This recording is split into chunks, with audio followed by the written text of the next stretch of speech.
Bonjour, nous sommes 4 élèves du lycée français de New York. Je m'appelle Adélie, Maywen, Margot et Lucie. Nous allons vous présenter le carré dans un carré. Donc déjà, on va vous expliquer comment on a facilement démontré que le polygone central est un rectangle.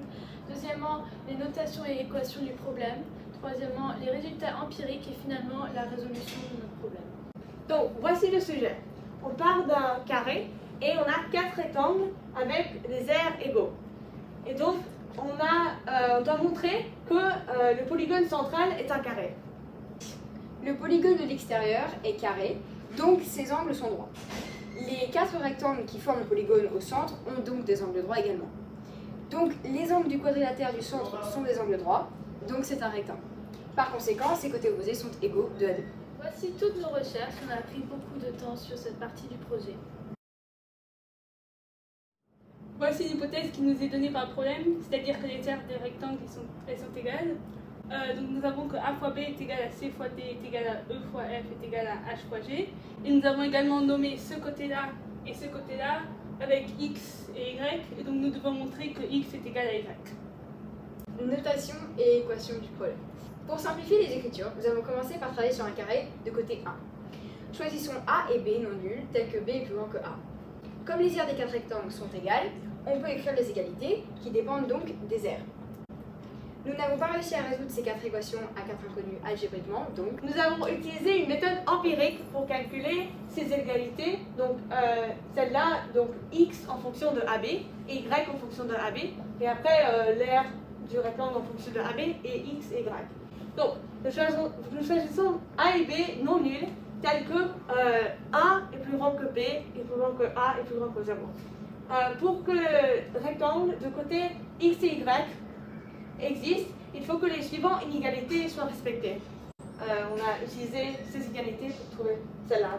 X est positif et donc d'après l'équation 2, A est plus petit que 1,5 et quand Y est positif, d'après l'équation 4, B est plus grand que 1,5.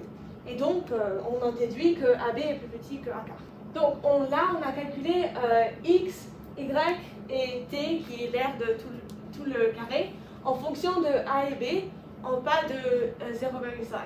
Et donc là, ce qu'on a conclu, c'est que quand T, donc tout l'aire, donc X fois X, donc 1 fois 1, donc est égal à 1, c'est seulement quand X égale à Y et A plus B égale à 1. Voici comment on a résolu notre projet. Donc déjà on a remplacé B par 1 moins A et d'après les équations on a trouvé que X est égal à Y, donc le quadrilatère du centre de la figure est donc un carré.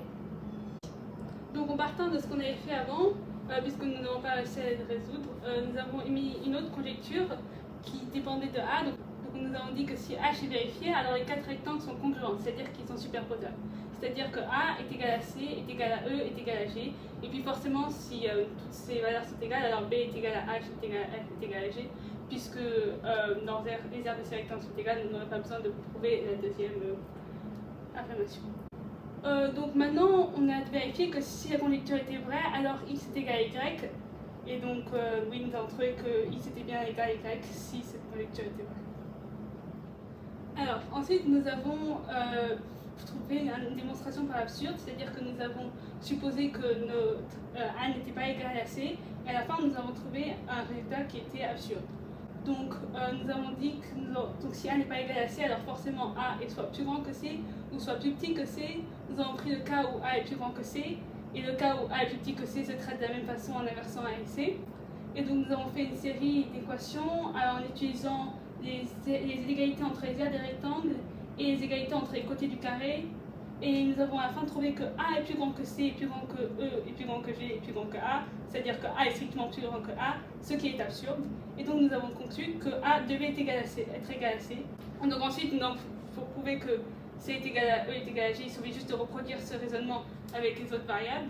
Et puisque nous avons trouvé que si A est égal à C, est égal à E, est égal à G, alors forcément X est égal à Y, nous avons résolu le problème.